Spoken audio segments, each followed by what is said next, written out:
Assalamualaikum warahmatullahi wabarakatuh. Salam sejahtera untuk kita semua.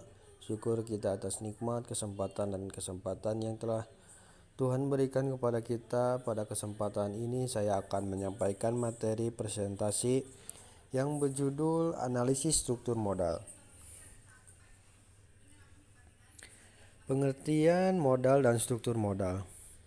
Modal adalah hak atau bagian yang dimiliki oleh pemilik perusahaan dalam pos modal atau modal saham, keuntungan atau laba yang ditahan atau kelebihan aktiva yang dimiliki perusahaan terhadap seluruh utangnya. Modal pada dasarnya terbagi atas dua bagian, yaitu modal aktif atau debit dan modal pasif atau kredit. Bisa disebut dengan kredit. Struktur modal adalah pertimbangan atau perbandingan antara modal asing dengan modal sendiri. Modal asing dalam hal ini adalah utang jangka panjang maupun jangka pendek, sedangkan modal sendiri terbagi atas laba, ditahan, dan penyertaan kepemilikan perusahaan.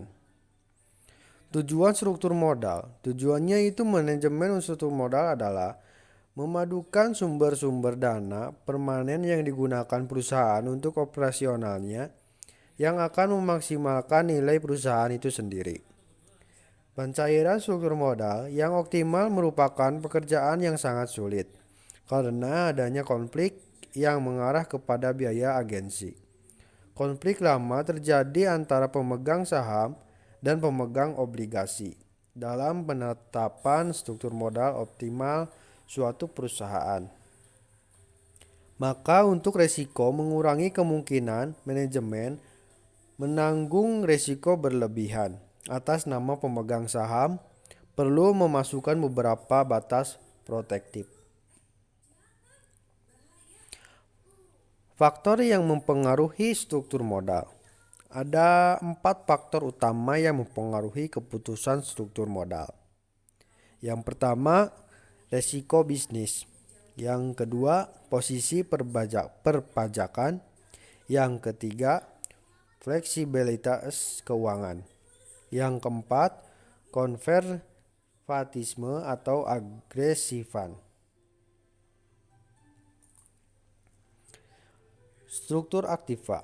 Menurut Watson dan Brigham, struktur aktiva adalah pertimbangan atau perbandingan antara aktiva tetap dan total aktiva. Penentuan beberapa besar alokasi dana untuk masing-masing komponen aktiva, baik aktiva tetap maupun aktiva lancar. Growth opportunity. Growth opportunity adalah peluang perusahaan tumbuh di masa depan. Definisi growth opportunity adalah perubahan total aktiva yang dimiliki perusahaan. Ukuran perusahaan. Perusahaan besar cenderung akan melakukan diversifikasi usaha lebih banyak daripada perusahaan kecil. Oleh karena itu, karena kemungkinan kegagalan dalam menjalankan usaha atau kebangkrutan akan lebih kecil. Ukuran perusahaan sering dijadikan indikator bagi kemungkinan terjadinya kebangkrutan. Bagi suatu perusahaan, di mana perusahaan dalam ukuran lebih besar dipandang lebih mampu menghadapi krisis dalam menjalankan usahanya. Di sini ada profitabilitas. Profitabilitas atau kemampuan memperoleh laba adalah suatu ukuran dalam persentase yang digunakan untuk menilai sejauh mana perusahaan mampu menghasilkan laba pada tingkat yang dapat diterima. Resiko bisnis. Dalam berbisnis pasti ada sebuah resiko.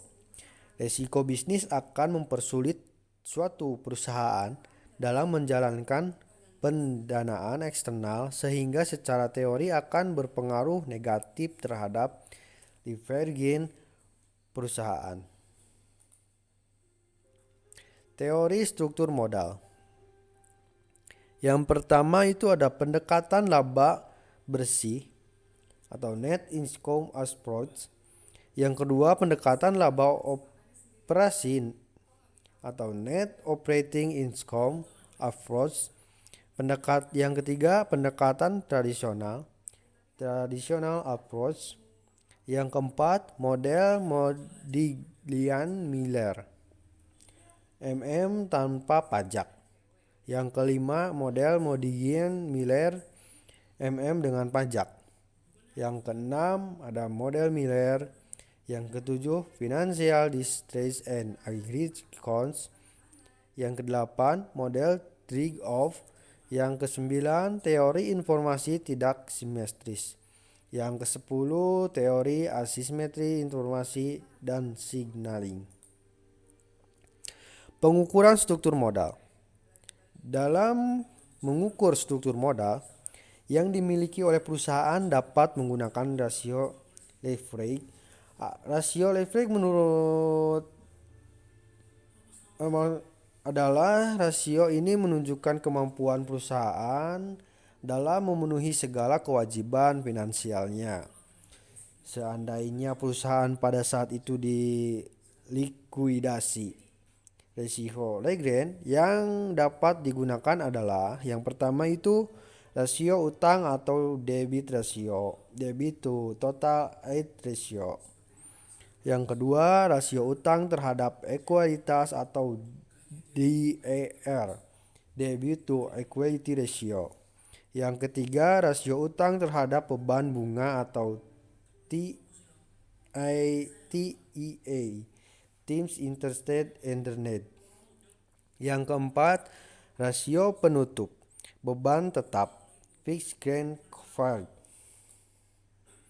Struktur modal yang optimal. Struktur modal yang optimal adalah struktur modal yang dapat meminimumkan biaya penggunaan modal rata-rata atau average cost of capital. Ya, ada laba. Tujuan terakhir yang ingin dicapai suatu perusahaan yang terpenting adalah memperoleh laba atau keuntungan yang maksimal. Dengan diperolehnya laba yang maksimal seperti yang telah ditargetkan, perusahaan dapat berbuat banyak bagi kesejahteraan pemilik, karyawan, serta meningkatkan mutu produk dan melakukan investasi baru untuk mengukur tingkat keuntungan suatu perusahaan. Digunakan rasio keuntungan atau rasio profitabilitas yang dikenal juga dengan nama rasio rentabilitas. Jadi kesimpulannya, struktur modal adalah pertimbangan atau perbandingan antara modal asing dengan modal sendiri. Modal asing dalam hal ini adalah utang jangka panjang maupun jangka pendek. Sedangkan modal sendiri terbagi atas laba, ditahan, dan penyertaan kepemilikan perusahaan. Struktur modal merupakan masalah yang terpenting bagi perusahaan karena baik buruknya struktur modal akan mempunyai efek langsung terhadap posisi finansial perusahaan, terutama dengan adanya utang yang sangat besar akan memberikan beban-beban kepada suatu perusahaan. Baik, mungkin demikian beberapa hal yang bisa saya sampaikan. Saya mohon maaf sebesar-besarnya apabila ada tutur kata yang kurang berkenan. Dengan ini saya tutup. Wabillahi taufiq wal hidayah. Wassalamualaikum warahmatullahi wabarakatuh.